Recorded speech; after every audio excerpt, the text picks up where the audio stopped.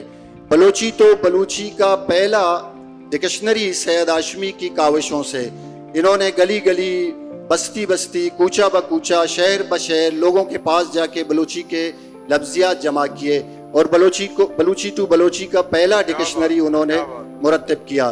اسی طرح اگر ہم تحقیق کے میدان میں دیکھیں تو سید ہاشمی کے جو تحقیقی کام ہیں وہ جو ہے سائنٹیفک اور معروضی صورت میں ہمیں ملتے ہیں. انہوں نے بلوچی زبان و ادب کی تاریخ معروضی صورت میں لکھی ہے. اس میں خاص طور پہ بلوچی زبان کے حوالے سے انہوں نے جو تحقیق کی ہے, بلوچی زبان کے قدامت کے حوالے سے جو انہوں نے رائے قائم کیے ہیں وہ آج بھی مستند مانے جاتے ہیں.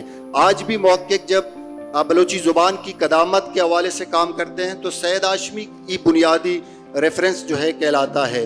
اسی طرح انہوں نے بلوچی کلاسک شاعر ملا فاضل کو پہلی دفعہ انہوں نے ہی دریافت کیا, ان کے شعر یکجا کیے, ان کی زندگی اور ان کی شاعری پر جو انہوں نے مقدمہ لکھا ہے اس سے اندازہ ہوتا ہے کہ سید ہاشمی کی جو تنقیدی نگاہ ہے وہ خالصتاً مشرقی تنقیدی روایات سے متاثر نظر آتے ہیں. ان کا چکاسنگ جو ان کا تنقیدی کتاب ہے اس کے مطالعے سے اس میں جو مضامین شامل ہیں اس میں سے بھی پتہ چلتا ہے کہ سید ہاشمی نہ صرف ان کو اپنے دور, اپنے اثر کی شاعری فکشن پر گہری نگاہ تھی بلکہ ان پر وہ مستند رائے بھی دیتے تھے. دوسرا جو ان کا تخلیقی جو سفر ہے وہ بھی 2 حصوں پر مشتمل ہے. وہ ایک فکشن رائٹر تھے, بلکہ بلوچی میں جو پہلا افسانوی مجموعہ میرگند کے نام سے 69 میں جو سامنے آیا ہے وہ بھی سید ہاشمی کا ہی ہے. گو کہ اس کتاب میں تمام جو ہے تحریر افسانے کے زمرے میں نہیں آتے ہیں, لیکن اس میں جو چند ایسے تحریر شامل ہیں جو افسانے کے لوازمات پورے کرتے ہیں. بلوچی میں پہلا جو ہے ناول بھی سید ہاشمی کا ہی دیا ہوا ہے. یہ تجربہ انہوں نے ہی جو ہے کیا ہے. اس طرح دیکھا جائے تو جو وحید صاحب نے جو بنیاد گزار کا لفظ استعمال کیا تو ہم سمجھتے ہیں کہ بلوچی فکشن ہو, بلوچی میں نقد ہو, بلوچی لسانیات, بلوچی املا, بلوچی رسم الخط کی روایت کو قائم کرنا ہو, ان سب حوالوں سے سید ہاشمی ایک بنیاد گزار کے طور پر جانے جاتے ہیں. سید ہاشمی کا جو بنیادی پہچان ہے, پجار ہے, وہ ان کی شاعری ہے.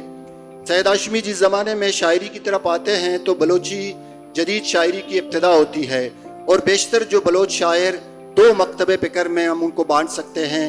ایک وہ جو یہاں کراچی میں رہ کر شاعری کر رہے ہوتے ہیں, دوسرا وہ جو بلوچستان یا کوئٹہ کے ہوتے ہیں. جو کراچی کی شاعری ہوتی ہے وہ بیشتر جو ہے داخلی نوعیت کی ہوتی ہے, اور اس میں بیشتر جو شاعر ہیں, چونکہ ہمارے ہاں بہت سارے اصناف نئے آ چکے ہوتے ہیں, جس طرح غزل ہے یا کچھ اور اصناف, تو ان میں فارسی اور اردو کے اثرات ہوتے ہیں. لیکن جب سید ہاشمی بلوچی کی طرف آتے ہیں تو اپنے ابتدائی زمانے سے ہی وہ خالص بلوچی زبان کو ترجیح دیتے ہیں اور اپنی کلاسیکل روایت سے بلوچی شاعری کو جوڑنے کی کوشش کرتے ہیں. ہم دیکھتے ہیں کہ سید ہاشمی خاص طور پہ ملا فاضل سے کافی انسپائر نظر آتے ہیں, اور جب اپنی شاعری شروع کرتے ہیں تو غزل کو پروان چڑھانے میں اور ان کو اپنی تہذیبی اور کلچرل اور کلاسیکل روایات سے جوڑنے میں ان کا ایک بنیادی جو ہے مقام ہے. میں سمجھتا ہوں کہ سید ہاشمی کی جو شاعری ہے, جس طرح غفور صاحب فرما رہے تھے کہ عطا شاد نے روایت شکنی کی ہے, میں سمجھتا ہوں کہ سید ہاشمی نے اپنی کلاسیکل روایات کو نئے پیرائے میں, نئے انداز میں بیان کرنے کی کوشش کی ہے. چونکہ سید ہاشمی کو اپنے دور میں پذیرائی نہیں ملی تھی. اس کا ایک بنیادی سبب یہ ہے کہ سید ہاشمی کی شاعری جو ہے آسان پسندی سے مشکل پسندی کی طرف گئی ہے. تو انہوں نے جو لفظیات استعمال کیے ہیں, جو متروک لفظیات استعمال کیے ہیں, جو نئے تراکیب استعمال کیے ہیں, تو وہ ان کے اثر کے جو شعراء تھے یا ان کے اثر کے جو سامعین تھے وہ ان کی جو ہے وہ اسے سمجھ نہیں پا رہے تھے. تو اس لیے جب وقت جو گزرتا جا رہا ہے, اب روز بر روز سید ہاشمی جو ہے نئے تپیمات کے ساتھ, نئی معنویت کے ساتھ ان کی شاعری بھی سفر کرتی جا رہی ہے. بہت شکریہ ڈاکٹر صاحب, بہت مہربانی, آپ نے بڑے زبردست طریقے سے ہمیں بتایا. میں دوبارہ زاہدہ رئیس راجی کی طرف آتا ہوں. اور میں ان سے جاننا چاہوں گا بلوچی کی معروف افسانہ نگار گوہر ملک کے حوالے سے. بہت شکریہ وحید نور صاحب. مختصر کیجیے کہ ہمارے ٹائم میں پرچیاں آ رہی ہیں. گوہر ملک صاحبہ کے بارے میں میرے خیال سے معلومات میرے پاس بانو الدشتیاری کی نسبت زیادہ ہے، لیکن چونکہ یہاں پر پہلے سے ہی آرڈرز آ گئے ہیں کہ مختصر بات کروں تو تھوڑا سا ان کے بارے میں بتاؤں گی کہ وہ گوہر ملک صاحبہ گل خان نصیر کی بڑی بیٹی تھیں. ان کے ساتھ ایک بڑا مسئلہ یہ تھا کہ بچپن سے پولیو کی زد میں تھیں تو معذور تھی پیروں سے، لیکن ذہنی طور پر وہ بہت ایک متحرک، ایک دور اندیش، ایک فکر انگیز ان کا رویہ تھا. گوہر ملک صاحبہ نے جس دور میں نوشکی کے اندر وہ پیدا ہوئی تھیں 1938 میں، اس زمانے میں خواتین کی تعلیم پر پابندی تھی، معیوب سمجھا جاتا تھا. تو گل خان نصیر نے ان کی تعلیم کے لیے گھر پر ہی انتظام کیا تھا.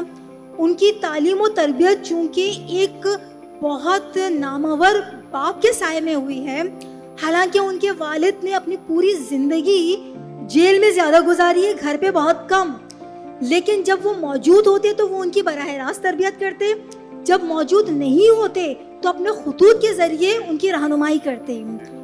بانو الدشتیاری نے نہ صرف خود تعلیم حاصل کی بلکہ اپنے اطراف میں اپنے خاندان کی تمام لڑکیوں کو، خواتین کو اپنے گھر پہ پڑھانے کا انتظام بھی کیا. ایک طرح سے دیکھا جائے تو نوشکی میں پہلا پرائمری اسکول انہوں نے ایک طرح سے اپنے گھر میں ہی شروع کر دیا، جو بعد میں یہی خواتین اسکولز کی پرنسپل بنی اور اسکولوں کی ٹیچرز بنی. یہ تو ان کا ایک فیز ہوا. اس کے علاوہ بانو الدشتیاری کی جو بلوچی میں پہچان ہے وہ ان کی افسانہ نویسی ہے. کیا بات؟ افسانہ نویسی میں بانو الدشتیاری کے بعد یعنی ہماری گوہر ملک صاحبہ کا سب سے زیادہ کنٹریبیوشن ہے. یہ بات نہیں ہے کہ انہوں نے صرف اور صرف افسانہ نویسی کی ہے، انہوں نے مضامین بھی لکھے ہیں، انہوں نے تحقیقی کام بھی کیا ہے، انہوں نے بچوں کی کہانیاں بھی لکھی ہیں، انہوں نے شاعری بھی کی ہے. لیکن بلوچی زبان و ادب میں ان کی پہچان افسانہ نویسی ہوئی ہے. انہوں نے بلوچ معاشرے کے کلچر کو ہائی لائٹ کیا ہے. انہوں نے ابتدا ترجمہ نگاری سے کی. 1956 میں انہوں نے نون میم دانش کے سفر نامے کافرستان سے ان کا ایک مضمون ظالمی نواب کے نام سے، وہاں پر ظالم سوداگر کے نام سے تھا، اس کا ترجمہ کیا بلوچی میں. اس کے بعد ایک کافی عرصے تک وہ ترجمہ نگاری کے ساتھ جڑی رہی. انہوں نے نون میم دانش کے علاوہ جبران خلیل کا ترجمہ کیا، انہوں نے ابرو صاحب کا ترجمہ کیا، انہوں نے شیخ سعدی کا ترجمہ کیا. اس کے علاوہ ان کی اپنی جو نمائندہ افسانے ہیں، جب آپ افسانہ نویسی میں آئی ہیں تو اس میں سنٹ ہیں، بلوچہ منا تیلانگ دات، حضور گوش دات، اس کے علاوہ کافی سارے افسانے موجود ہیں. ان کے تحقیقی کاموں میں بلوچی ثقافتی چیزیں بھی موجود ہیں. انہوں نے خواتین کی بیماری سے ریلیٹڈ جو گھریلو خواتین علاج کرتی تھیں اس کی ادویات کے حوالے سے بھی انہوں نے ایک طرح سے تحقیق کی ہے. تو میری نظر میں گوہر ملک کو مزید دریافت کرنا ضروری ہے. اچھا ایک چیز اور ہے، گوہر ملک کی تخلیقات کے تراجم بھی ہوئے ہیں. سنگت اکیڈمی اور ڈاکٹر شاہ محمد مری نے اس پر بہت کام کیا ہے. اسی طرح سے گوہر ملک کے کام میں ان کا جو تحقیقی کام ہے ان پر جو کیا گیا ہے وہ ڈاکٹر مجاہد بلوچ نے کیا ہے. سوری. تو ان کا کام ایک طرح سے بہت جامع کام ہے. آخر میں ان کی جو ڈیتھ ہو جاتی ہے، ان کی رحلت ہو جاتی ہے، وہ پھیپھڑوں کے کینسر میں مبتلا ہوتی ہیں اور ان کی ڈیتھ ہو جاتی ہے. میرے خیال سے میں مزید دوستوں کو موقع دوں زیادہ بہتر ہے. بہت شکریہ. اسحاق جان میں پتہ تھی نیم کا کہا ماں لوٹی کے تمہارا مولانا خیر محمد ندوی حوالے اچھے کموں کے عالم کام. مولانا خیر محمد ندوی ہمارے ایک بہت بڑے مذہبی اسکالر رہے ہیں، روشن خیال اسکالر رہے ہیں. اسحاق خاموش ہمیں بتائیں گے ان کے بارے میں. شکریہ وحید نور صاحب. بلا شبہ مولانا خیر محمد ندوی صاحب بلوچی کے بہت ہی اعلیٰ پائے کے محقق، مذہبی اسکالر اور مصنف تھے. اور ایک تسلسل، مطلب ہم ماضی کی طرف جائیں، ایک تسلسل ہے، اس تسلسل کو مولانا خیر محمد ندوی صاحب نے برقرار رکھا. مولانا